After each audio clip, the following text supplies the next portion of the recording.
All right, working on the beetle again. It's been a little bit since I did the last video, and to show you where we are, we've moved from the chassis, which we've pretty much gotten finished. As you can see here, it's looking pretty good. We got the new floor pans put in, welded in. Got the whole thing painted. It's a little dusty right now. All that'll wipe off. We put in, did a whole new brake job all the way around. On the back, we've still got drums. On the front, we did a disc brake job. Up on the front, we got new shocks on the back. Whole new rear seals, the stub axles in the back here, gaskets, the whole nine. I mean, just a complete redo of all the back end here. As you can see, we've got new brake lines and hoses put in, and we had our own little bender tool. One of the differences in this that I'll note is that the main brake line that runs from the master cylinder, which you see right there, all the way to the back, the original came to about up in here somewhere, and then had a junction with a short one in order to get it through this hole right here. And so that was a little tough getting that in, but we were able to finally get it in. It just took a lot of moving it around and bending it and twisting it and getting it in the right place. You just got to be real careful with this stuff so that you don't crimp the brake line. So we got a brand new master cylinder up front.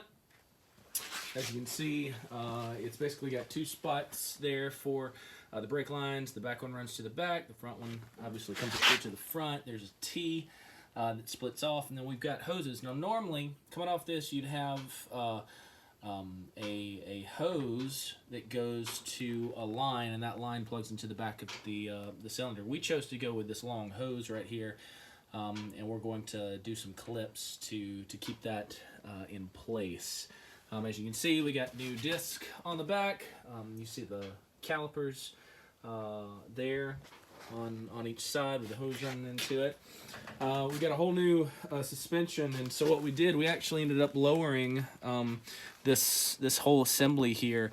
Originally, this was 2.5 inches taller, and so we came in and we cut out the 2.5 inches. We also took this bottom spring plate, ground the weld off on it, which was actually relatively easy. If you happen to have a lathe like that guy over there, it's really easy to get that weld off. If you don't happen to have a lathe, then you're going to have to use some kind of grinder, and that takes a little bit more effort. But we got the new shocks. The shocks that are in here, or the strut inserts, these are the lowered struts. So if you were to go online and buy the kit where you get the adjustable lowered housing, you can get these lowered inserts. And so we went with lowered inserts, but the stock housing, and we just lowered that housing ourselves.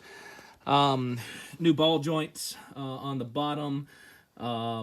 Same springs, same strut housing here, same spindle guy, steering knuckle up here on the front.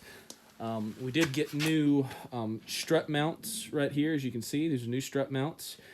And this whole contraption here is just to keep it steady and level. If we didn't have that, these guys would fall in on each other, and we don't want that. We got new tie rod ends, as you can see here. We just went to our local beetle guy, into his junkyard, and we found some tie rod arms.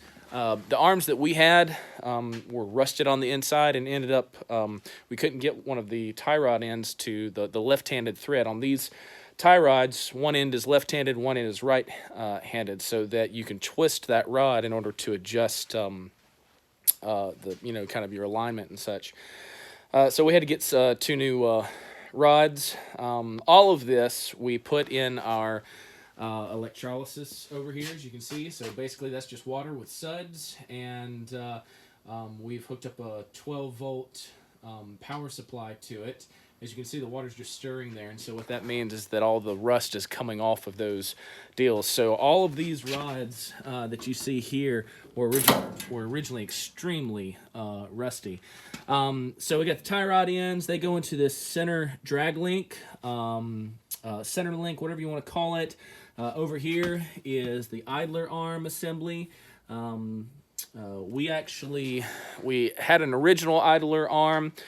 We put in a new bushing, and once we put all that together, it was just extremely stiff when you started putting the nut on it. And so that wasn't going to work, so we went to our beetle guy, and he just happened to have one of these out in his kind of junkyard area, and it was extremely smooth. There was no rattle or anything in it, so we just grabbed it, put that, cleaned that up with some phosphoric acid, and sprayed it black, as you can see there. And then on this other end right here is where the, and I'm going to fix this right quick, sorry. I need to do that. I'm going to sit you down just for a second there, sorry. I got to make sure that this is holding up. All right, there we go. Don't want that to fall down on that line. So on this side, the idler arm, on this side, the steering gearbox, and I'm waiting on a bushing for that. I'll talk about that in another video. And then the whole front, again, all the front end, you got your control arms down here on either side. We did have to do some metal work up underneath on these guys because they had rusted out.